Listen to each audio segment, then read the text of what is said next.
வாழ்த்துக்களோடு என்னையும் இவ்வுலகையும் படைத்த இறைவனுக்கும் உங்கள் அனைவருக்கும் முதற்கண் என் வணக்கத்தை தெரிவித்துக் கொள்ளும் நான் குட் சமாரிட்டன் மெட்ரிக் மேல்நிலை பள்ளியில் 12ஆம் வகுப்பு பயிலும் மாணவி சாய் ஜெயனி மலர்வண்ணன். சற்று சிந்தித்து பாருங்கள், நன்றாக சிந்தித்து பாருங்கள். வாழ்வதற்காக கொடுக்கப்பட்ட இவ்வுடலை நாம் வாழ்வதற்காகவா பயன்படுத்துகின்றோம்? ஓராண்டில் எத்தனை குழந்தைகள் ஊனத்தோடு பிறக்கிறார்கள், வாய் பேச முடியாமல், கால் நடக்க முடியாமல். ஆனால் இப்படி எதுவுமே இல்லாமல் நல்ல அறிவோடும் நல்ல ஆரோக்கியத்தோடும் இருக்கும் நாம் ஏன் அன்று மது என்ற ஒரு அரக்கனுக்கு அடிமையாகின்றோமே? அது ஏன், எதற்காக? அன்று 2024ஆம் ஆண்டு கள்ளக்குறிச்சியில் கள்ளச்சாராயத்தினால் எத்தனை இழப்புகள், எத்தனை குடும்பங்கள் அவதியில் இருந்தனர். இதையெல்லாம் தாண்டி போதை ஊசி, அப்பப்பா, இதனால் எத்தனை மாணவர்கள் அவர்களின் உயிரை இழந்திருக்கின்றனர்.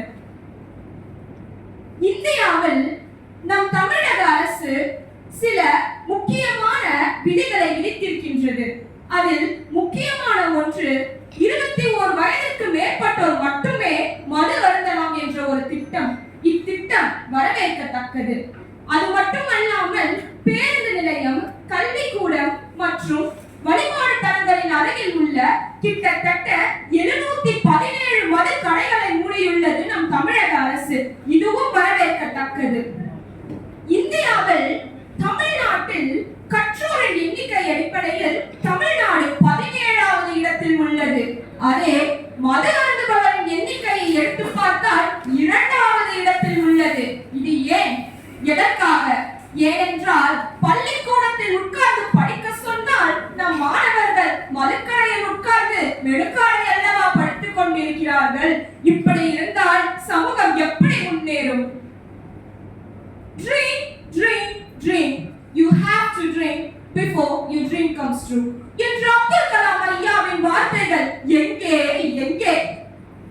பள்ளியில் உட்கார்ந்து பாடத்தை படித்து வாழ்க்கையில் முன்னேறுவது எப்படி என்று சிந்திக்க சொன்னால் நம் மாணவர்கள் மது அருந்திவிட்டு வாழ்க்கையை மறந்துவிட்டு இன்பமாக இருப்பது எப்படி என்றல்லவா சிந்தித்துக் கொண்டிருக்கிறார்கள்.